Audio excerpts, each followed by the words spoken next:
Seryoso ba itong desktop Hmm. effort na ito? And Well, ano yung sabi mo pinagkaiba nga, nito sa mga nakaraan? sabi mo nga may desktop 2.0 ba to, 3.0, 4.0. Ano, a year ago, 'di ba? Nakita natin yung halos 1,000,000 na rally sa Quirino Grandstand para pigilan yung impeachment noong Pebrero, 'di ba? So, hindi naman niya napigilan. At hindi naman siya sumabog. Although may Mm. attempt na ito ay pressurein yung mga mambabatas na wag ituloy yung impeachment. Hindi naman na nakatago yung layunin nito. Tapos going into uh, uh, September last year, ayun, nagkaroon na naman tayo nabalitaan na seryosong mga destabilization. At isinabay ito, allegedly, dito sa mga malalaking mga demonstrasyon sa Luneta at saka dyan sa People Power Monument, sa EDSA Shrine. Pero mukhang hindi naman natuloy, bagaman nagkagulo sa Menjola, nagkagulo dun sa malapit sa Menjola, first time ako uli nakakita ng mga may nambabato ng Molotov tsaka mga pillbox, di Oo. ba? So, tapos nagkagulo sa Menjola dahil iba't ibang grupo ang nagsalubong. At mismo yung mga traditionally nagrarally sa Menjola ay na-injure, no? Katulad ni Attorney Conti, katulad ni Nato Reyes, etc. etc. Hindi necessarily nanggaling sa kanilang grupo yung mga bato, pero naglabo-labo sa Menjola. Kaya makita mo, last September, merong ganong klaseng attempt. Again, nagkaroon na naman ng ganyang balita noong November. At may malaking rally ang naganap diyan sa Luneta. Pero allegedly ay bahagi yan ng desktop pero hindi naman tumuloy sa Malacanang.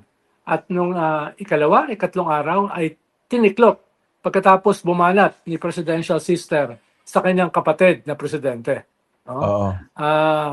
Di ba? Yun yung mga Mm. background. Pero lately, ay nagkaroon na naman ng ganyang mga balita. More than 2 weeks ago, ay mga 3 weeks yata, may binanggit si Senator Ping Lacson na meron siyang nababalitaan na mga destabilization plots na naman led by disgruntled elements within the armed forces at saka mga retired generals. Ang sabi naman ng armed forces ay hindi naman totoo yon.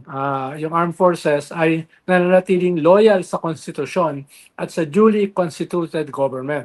No? Pero, siyempre, hindi namatay yung ganong klaseng balita more than 3 weeks ago. Lalo na dahil dito sa gulo sa Senado at yung papalapit na trial ng Vice President in relation sa kanyang impeachment. Tapos nag-intensify itong mga balitang ito nung nagkagulo sa labas ng Senado at may mga nagkasuntukan pa, nagkabatuhan at yung sigaw ng mga nasa labas, sunugin ang Kongreso, sunugin ang Malacanang. Bagamat hindi naman ganun kalaki, pero significant na merong grupo na nag-i-instigate ng ganong klaseng galit.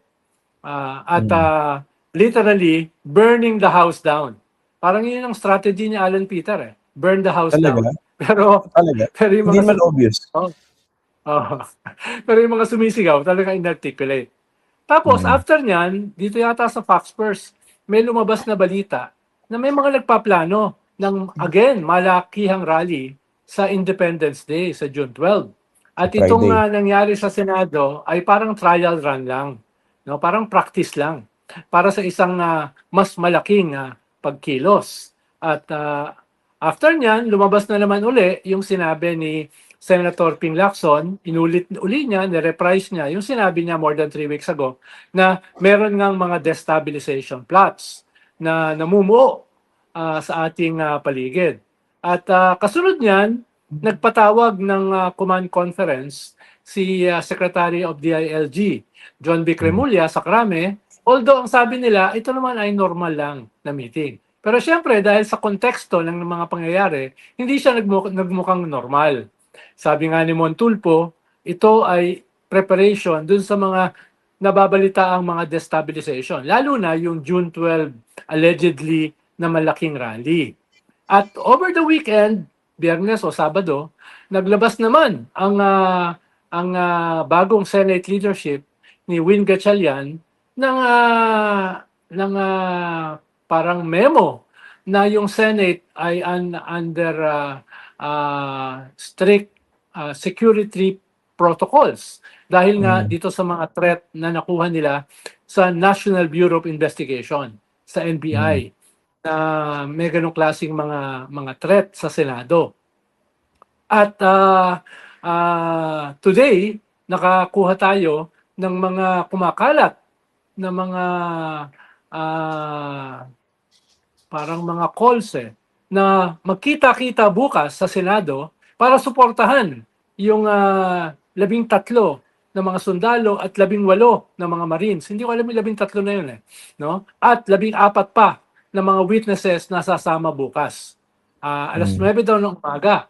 No? At parang calling on the people to rally sa Senado. Siguro may relation ito dun sa sinabi ni Win Gatchalian at ni Senator Tito Soto na merong mga serious threats dito sa Senado. Ang tawag talaga nila ay serious, with emphasis on the serious kahapon. No?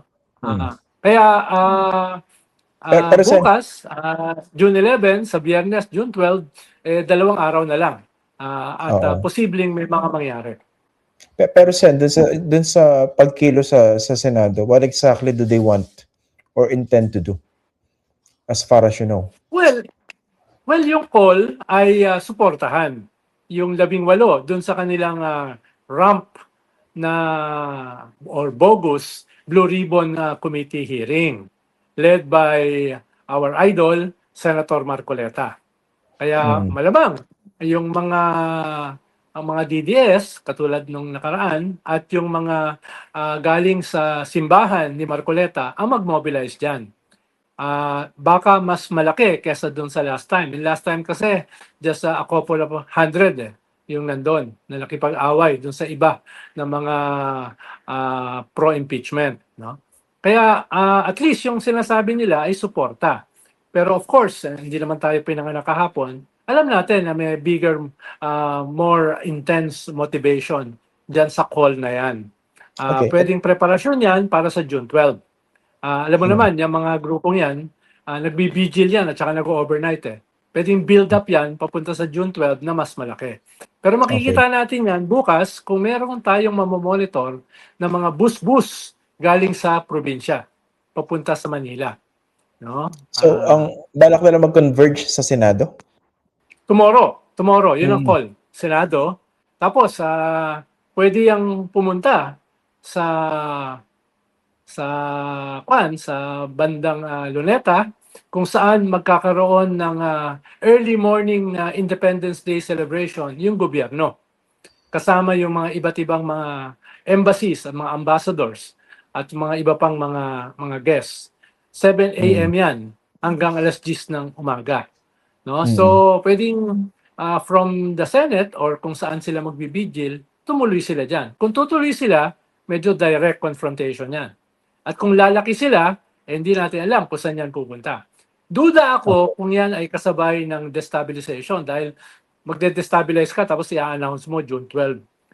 Siyempre, kung meron kang planong destabilization, hindi mo naman i-announce. No? Pero kung sakali, hindi naman yan lalayo dito sa mga build-up activities na ito. Kung sakali, Parang ano to, parang many layered kung sakasakali. Hindi siya exactly one thing dependent on another. Pwedeng one thing intended to lead to another, pero hindi siya yung dependent. Tama? Well, posible na yung kanilang packaging, ito ay hiwala ito. Itong sa Senate ay hiwala ito. Itong sa Independence Day sa June 12, hiwala ito. Or kung ano man yung pupuntahan ng lahat ng yan, ay syempre hindi nila ididikit-dikit. Para hindi sila ma-identify na publicly sumasama sa destabilization. Pero alam naman natin, yung direction niyan ay pwede na papunta ron. Okay. So neto, dun sa, I'd like to look at the bigger picture dito. Kasi ang pinag-uusapan naman natin dito, kung they're really trying to build a critical mass, kailangan meron talaga matino, believable, and realistic trigger. And obviously, ginagamit nilang trigger lately itong pasabog nung 18 Maleta Boys, yung mga ex-bagmen. Pero Yes. as fa- ang tingin ko kasi sa ganitong mga pagkilos, you can only fool the people up to a certain extent in terms of manufacturing a critical mass or creating a trigger or the conditions that could lead to that. Eh dito kasi ang dami na na-debunk eh. So pwedeng maghakot sila ng mga tao dyan, bus-bus man, para suportahan yung pagkilos na yan. Pero yung larger organic public that can see through the manipulative efforts, hindi sasama dyan, hindi po ba? And that could make this Yeah. project, kung totoong project man ito, fail. Well, I fully agree, no? Pero usually a trigger can be manufactured. Halimbawa, hindi naman ganun ka-affected yung tao dyan sa 18 Marines eh. Lalo na Yeah. with all the contradictions ng kanilang testimony. Hindi naman, perhaps yung target mo dyan sa 18 Marines ay hindi yung publiko. Ang target mo dyan ay yung mga uniformadong mga sundalo katulad nila. Tapos dinidikit mo doon sa usapin ng corruption, no, na kung ang magli-lead ng anti-corruption ay may mga kaso ng plunder themselves, parang hindi siya magkakaroon ng traction. Pero ipipilit nila. Ipipilit nila. Tapos ikatlo, dinidikit nila yan dito sa crisis sa Senado nang sabi nila unconstitutional at saka illegal. Tapos syempre, ididikit din yan sa impeachment. Na ang tingin nila or ang packaging nila ay persecution. So dikit-dikit yan eh. Iba-iba yung mga target audience. Pero Christian, kung meron kang 500,000 tao sa kalsada, no, that itself can be a trigger for something. Yeah. Hindi maliit yun kung meron kang 500,000. Kahit nga hindi 1,000,000 eh. Kahit 500,000 lang. Ay, tapos yan ay pupunta wherever, halimbawa Malacanang or isang kampo, then that is a critical mass. Huwag mong kalimutan, yung EDSA 2, 200,000 tao lang yan eh. Yung sa EDSA Shrine na nagpabagsak kay ERAP. No? Pero, ang crucial dyan ay merong nag-withdraw ng support sa military. yes. Duda Yes. ako kung mangyayari yan. No? Tingin ko yung chain of command will hold the line para sa konstitusyon. Pero a failed uprising can be as damaging as a successful one. No? Pwedeng yung secondary objective ay magkaroon lang ng disruption. No? Even to the extent of provoking the government to clamp down. Hindi ko tatanggalin yung ganong klaseng senaryo. Kung magkaroon ng gulo, baka mapwersa yung gobyerno na mag-clamp down at syempre, mas lalong lalaki And yung then problema. magsishift yung narrative. Yes. At lalo na ngayon na medyo problematic tayo sa ekonomiya dahil sa ating internal contradictions at dahil sa Iran war na hindi pa tumitigil, pag nangyari yan, ay grabe yung epekto niyan sa ating ekonomiya. Ito lang ng Senate na ito eh. Ang dami ko lang nakausap na ambassador. Sila ay nag-worry eh. Dahil ang tingin nila, ang laki ng epekto nito sa mga investors. So, siguro, ang gusto lang nito mga ito, kung sakaling hindi man nila mababagsak yung gobyerno, at least magulo nila. Enough para maging damaging sa ating ekonomiya at sa ating mga institutions. Tsaka ito nga, yung issue sa Senado, tama yung sinasabi ni Senedo, no? Meron siyang iba't ibang mga audiences iba't ibang mga triggers na ito. Kasi kung pag-uusapan natin yung issue sa Senado, yung leadership row dyan, napakalayo sa bituka yan. Kailangan mo ng iba't ibang layers ng paliwanag sa mga ordinaryong Pilipino para talagang maarok nila yung ano bang issue ni Cayetano. Diba? Miski nag-Pokemon explanation siya, miski ilang Bible quote yung gamitin niya, malayo sa bituka yan as far as hardened yung Filipinos facing hardship are concerned. Pero syempre, iba yung audience na, hindi ba? Isipin nila, kita nyo, talagang kinakawawa dahil identified sa ganitong faction, for instance, no? Paano kung mag-fizzle out uli itong panibagong pinaplano na ito? But sinabi nyo nga kanina, yung failed uprising, meron pa rin siyang epekto in terms of weakening or damaging the status quo, the government. Pero nga, given the timeline, no, between now and 2028, ito kung talagang seryoso man ito, no, tapos hindi siya naging successful, what would happen to the subsequent efforts? Hindi ba, ano na yan, kumbaga, ito na yung parang over the hump as far as the Marcos administration is concerned? Yes and no. No, halimbawa, kung mag-fail ito, last year kasi nag-fail yung mga efforts na yan partly dahil sa simbahan, no? Hindi sila sumuporta sa kahit anong destabilization plots at kinontra pa nila, no? Stick to the constitutional system. Don't throw the baby with the bathwater. No? May several na position yung simbahan. Naglabas pa sila ng maraming mga pastoral letter at sumama sila sa mga malalaking rally to distinguish themselves from these destabilization efforts. So, at syempre, marami rin nakikinig sa simbahan, at least yung Catholic Church. Ikalawa ay yung chain of command ng armed forces. They held the line. No? Hindi sila na-tempt na sumama diyan sa mga disgruntled elements within their ranks. At yung mga retired generals na openly nagko-call ng uprising. Lalong-lalo na itong si General Pocis at yung kanyang UPI, kasama sila Esperon, etc. Ikatlo, yung civil society ay at the very least hati. May bahagi ng civil society na sumasama, may malaking bahagi na hindi. So yung malaking bahagi na hindi ay nakipag-alyansa sa simbahan para pigilan itong mga revolutionary government temptations na ito.